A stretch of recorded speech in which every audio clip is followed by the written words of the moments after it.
Ako Ako si Victor Mare Gis N. Soto ng ng Barangay Ugong, Pasig City, nahalal sa katungkulan bilang na nahalal sa katungkulan bilang alkalde ng lungsod ng Pasig, ay taimtim na nanunumpa. ay taimtim na nanunumpa. Natutuparin ko ng buong husay at katapatan Natutuparin ko ng buong husay at katapatan sa abot ng aking kakayahan sa abot ng aking kakayahan ang mga tungkulin ng aking kasalukuyang katungkulan ang mga tungkulin ng aking kasalukuyang patungkulan na aking itataguyod at ipagtatanggol ang saligang batas ng Pilipinas na aking itataguyod at ipagtatanggol ang saligang batas ng Pilipinas. na tunay na mananalig at tatalima ako rito Na tunay na mananalig at tatalima ako rito at susundin ko ang mga batas, at susundin ko ang mga batas, mga kautosang legal mga kautosang legal at mga dekretong itinaiiral at mga dekretong pinaiiral ng mga sadyang itinakdang may kapangyarihan ng Republika ng Pilipinas. ng mga sadyang itinakdang may kapangyarihan ng Republika ng Pilipinas. At kusa kong babalikatin ang mga pananagutang ito At kusa kong babalikatin ang mga pananagutang ito nang walang anumang pasubali o hangaring umiwas. nang walang anumang pasubali o hangaring umiwas. Kasihan nawa ako ng Diyos. Kasi nawa ako ng Diyos.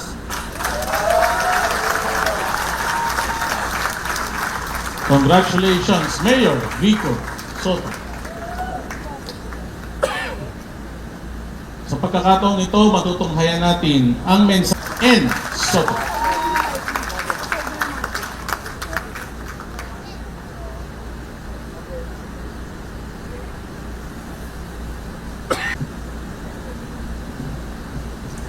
Maraming salamat po. Magandang umaga sa ating lahat. Una po, maraming salamat kay Executive Judge Gulawidan sa pag-administer ng aming panunumpa sa bawat Pasigenyo, sa mga kasama natin mula sa national government agencies, sa mga kasama sa lokal na pamahalaan ng Pasig, sa aking mga kasama sa giting ng Pasig, Congressman Roman Romulo, Vice Mayor Dodot Jaworski, sa mga konsehal ng una at ikalawang distrito ng lungsod ng Pasig, sa mga kasama po natin mula sa pribadong sektor, mula sa civil society, mula sa mga barangay, mga kaibigan, at syempre, last but not the least, sa aking pamilya, lalo na sa aking mama at papa. Nung nakita nyo naman, walang hihigit pa sa suporta na pinakita nila, hindi lang sa akin, kundi sa ating lahat. Maraming salamat, mama at papa.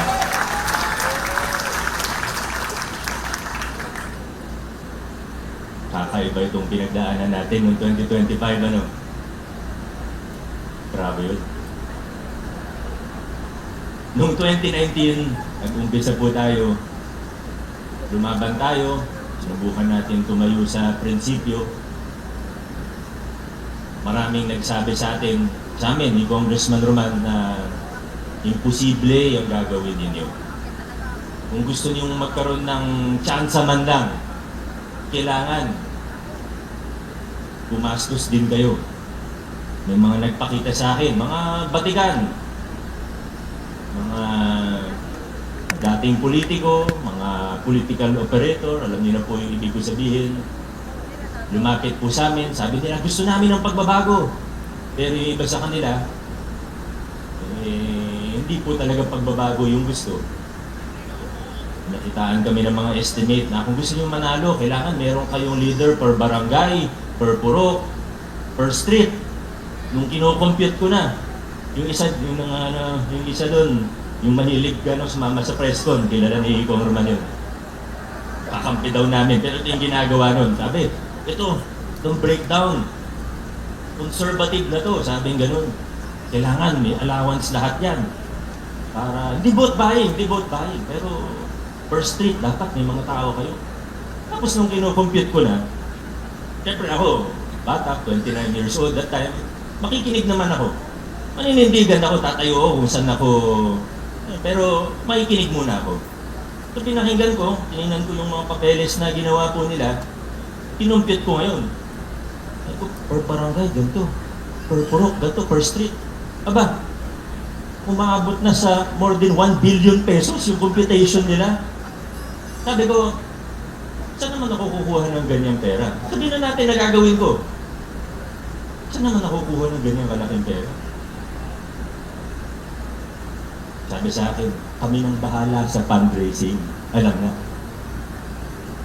Sa madaling salita, tinanggihan natin yung ganung klaseng luma o tradisyonal na estilo ng politika. Kahit sabi ng marami, imposible. Sabi ng iba, siraulo kayo. Hindi mangyayari yan, hindi kayo mananalo. Long story short, alam naman po natin ang naging resulta. Nung nanalo na, ganun pa rin. Marami nagsabi na gusto namin ng pagbabago. Maganda yan. Nagawa natin 2019, nagpalit ng administrasyon. Pero, ayan na. May nalalapit ng mga kontrata, may nilalapit ng supplier, may nilalapit ng mga politiko. Nung sinasabihan natin na hindi pwede yan kasi totoo yung pagbabago natin, malinis, maayos, tapat na pamamahala ang gusto natin. Isa-isa na po silang nagsialisan. Kilala niyo naman po kung sino-sino sila. 2022, kahit papano medyo nasala na ang mga kasama natin. Pero medyo nagdududa pa rin yung iba. Sabi, nanalo ka na ng unang term. Pero para magtuloy-tuloy, para matapos mo yung 3 termino mo, ay kailangan, siyempre, yung mga konsehal, kailangan ituloy yung mga lumang kalakaran. Kundi, wala nang susuporta sa yung politiko pagdating ng 2022. So mga kaibigan, ang puhunan po natin dito sa laban na ito, siguro konting galing, konting talino, pero ang totoong puhunan natin dito, paninindigan, ang ating katapangan, ang ating tigas ng ulo. Yan ang totoong puhunan natin dito. At buti na lang, may mga kasama tayo na naniniwala sa vision natin. Buti na lang, may mga kasama po tayo na nagbigay sa atin ng lakas ng loob. Una na po dyan, alam ko kahit di ko nabanggitin, pero kailangan pa rin pong banggitin. Hindi ko po ito nagawa. Hindi ako nagsimula sa laban na ito, kundi ako binigyan ng lakas ng loob ng isang Congressman, Roman Romulo.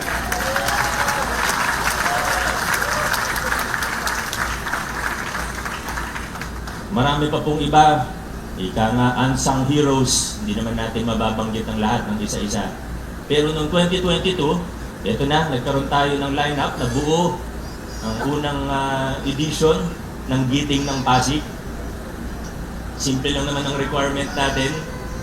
Kailangan naniniwala sa direksyon na tinatahak natin ngayon bilang isang lungsod. Yung hindi tayo ililigaw, yung mapagkakatiwalaan natin.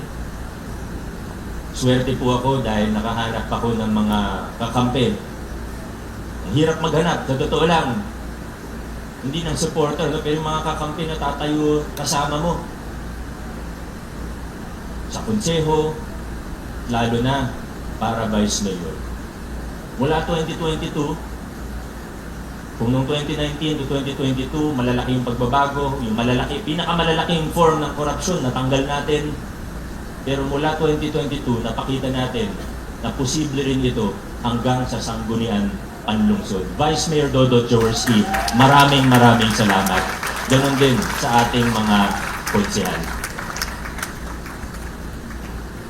2025, ganon pa rin po. Dumami na ang naniniwala, dumami ang sumusuporta, pero may iba na kinakabahan pa rin papunta sa ikatlong termino natin ng pagbabago. Nung malapit na ang filing, nung nakikita na grabe gumastos yung iba, may mga tumawag sa amin na kahit mula sa ibang LGU na nag-aalala para sa atin. Kakayanin niyo ba yung gastos? Handa daw gumastos ng 2 billion, totoo ba yun? Handa daw gumastos ng 4 billion, totoo ba yun? At unti-unti nakita natin na parang totoo nga. handang gumastos ng napakalaki, handang manira, handang magpakalat ng fake news, disinformation, handang magbayad ng media, handang gawin ng kahit ano, maibalik lang tayo sa lumang kalakaran. Pero sa dulo, pinakita ng mga Pasigueño, sa tulong ng Diyos, na sa ating lungsod, ang magwawagi ay ang katotohanan at kabutihan.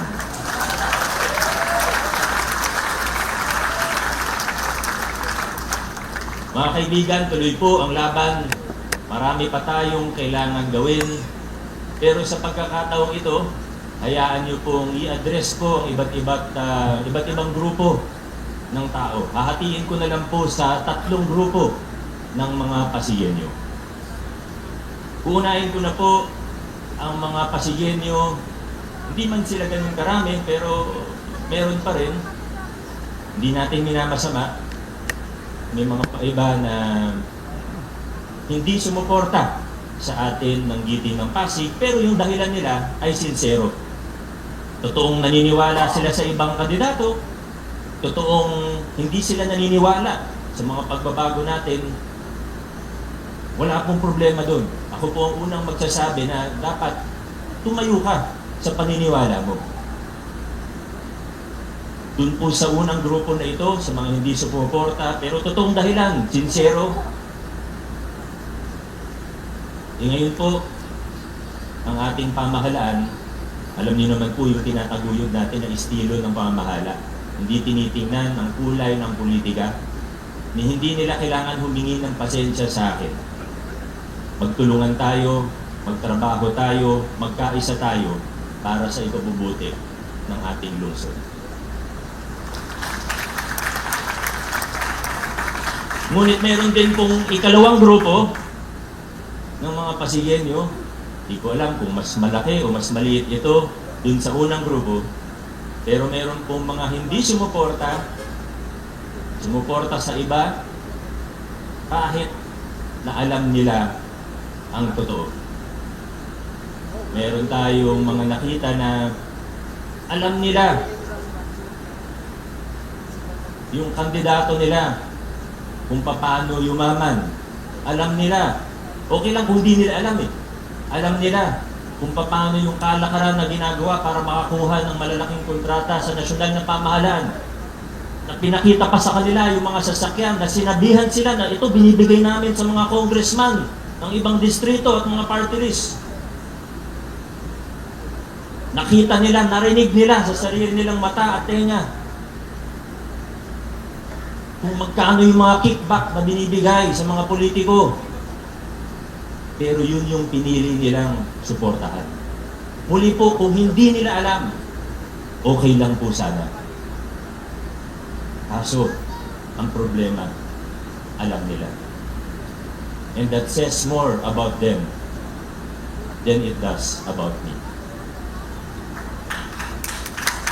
Sa mga taong ito,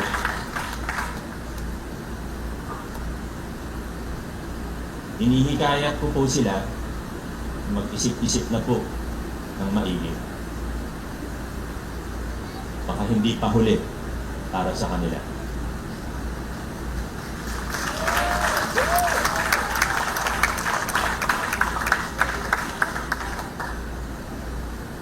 At syempre, kasama na po siguro dun sa grupo na yun. Alam mo, ito hindi ko sinasabi. Pasensya na po kung medyo seryoso ang ating mensahe ngayong umaga. Pero may mga bagay po na kailangan ko lang din sabihin para na rin sa aking proteksyon at sa proteksyon ng ating lokal na pamahalaan sa lahat ng ating ginagawa.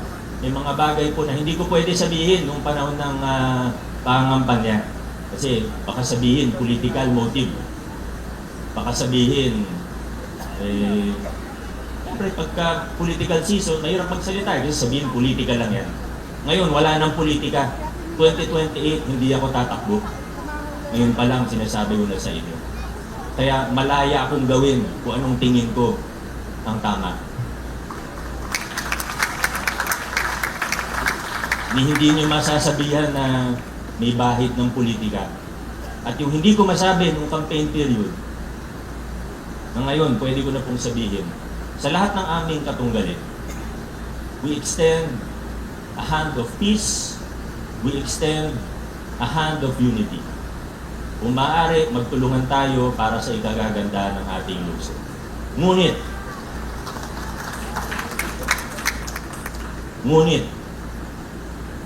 kailangan may managot sa mga krimen na naganap.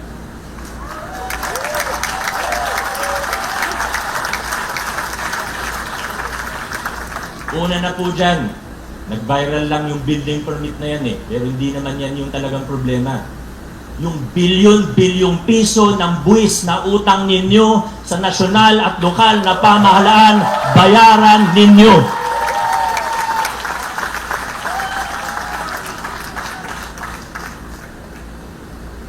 Di po ako galit.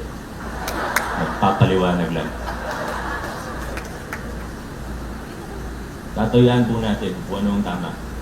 At handa po ako makipag-usap kahit kanino, kahit sa taong siniraan ako, kahit sa taong sinabotahe ako, kahit sa taong gumastos ng napakalaki upang sirain ang ginagawa natin sa lokal na pamahalaan. Anyway, sa dulo, hindi naman sila nagtagumpay. Higit 90% sa mga Pasigenyo ay naniwala sa atin at hindi sa mga kalokohan nila. Kaya handa po ako makipag-usap, handa po ako makipagkasundo. Kaya natin makipagtrabaho kahit kanino. Tutulungan ko pa sila. Ayusin lang nila ang mga problema nila sa BIR at sa business taxes sa ating lokal na pamahalaan. Simple lang po ang aking kondisyon. At may pangatlong grupo ba po? At ako po'y naniniwala at nakita naman po natin sa resulta ng halalan na ang karamihan sa ating mga Pasigenyo ay napapabilang sa ikatlong grupo na ito. Sa mga Pasigenyo na sumuporta, sa mga Pasigenyo na naniwala sa direksyon natin, naniniwala sa direksyon na tinatahak natin ngayon bilang isang lungsod. Sa lahat ng nagpagawa ng t-shirt, sa lahat ng nagpagawa ng kanya-kanyang tarpaulin, sa lahat ng nagpagawa ng headband, nag-edit ng video, nag-post sa social media, sumigaw sa kalsada, at kung ano-ano pa. Maraming salamat sa inyo. Ang giting ng Pasig, hindi lang po ako, o ang ating Congressman Roman, Vice Mayor Dodot, o ang ating mga konsyal. Ang giting ng Pasig ay ang bawat isang Pasigenyo na patuloy na lumalaban para sa pagbabago at reforma ng ating mahal na lungsod. Mga kasama, 2025, meron tayong napaka-espesyal na pagkakataon, pambihirang pagkakataon dito sa ating lungsod. Sana po ay magkaisa tayo, tuloy-tuloy natin itaguyod ang mabuting pamamahala, tuloy-tuloy natin itaguyod ang pamamahala na may transparency o bukas sa mamamayan, isang mapanlahok na pamayanan, gobyerno na may pananagutan sa taong bayan. Tuloy-tuloy po natin ipaglaban ang mga nasimulan ng pagbabago tungo sa universal healthcare, tungo sa programa ng pabahay ng makatarungan, laban sa korupsyon, laban sa politika at paggogobyerno na mapansamantala. Sama-sama po tayo. Mga nasimulan natin, paigtingin pa po natin. Naniniwala po ako na tayo ay magkakasama at sa lungsod ng Pasig, hindi na po tayo aatras pa, hindi na tayo liliko-liko pa, dire-diretso lang po tayo. Mga Pasigenyo, God bless sa ating lahat. Mabuhay ang lungsod ng Pasig. Maraming salamat po.